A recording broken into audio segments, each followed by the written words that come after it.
దేవుణ్ణి అడగాలి, ఎంతకాలము నేను దేవుని కొరకు దీని విషయంలో విజ్ఞాపన చేయాలి అని విసుక్కునేవారుగా ఉంటారు, బాధపడేవారుగా ఉంటారు.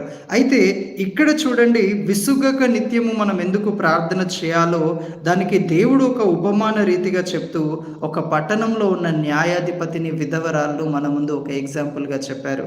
ఈయననంట ఆయన దేవుణ్ణి మనుషులను లక్ష్యపెట్టని సమయంలో ఈ విధవరాలు ప్రతిరోజు వచ్చి నాకు న్యాయం తీర్చండి అని అడిగితే కొంతకాలం ఆయన ఒప్పుకోలేదంట.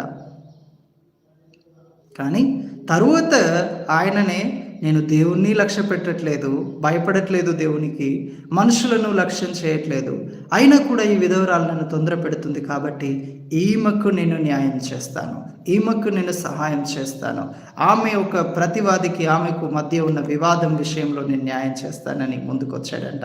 అంటే విసుగక మనం ప్రార్థించడం అనేది మన కార్యాలను తొందర పెడుతుంది. విసుగక ప్రార్థించడం ద్వారంగా దేవుణ్ణి మనం తొందర పెడతాము. ఆయన కార్యాలు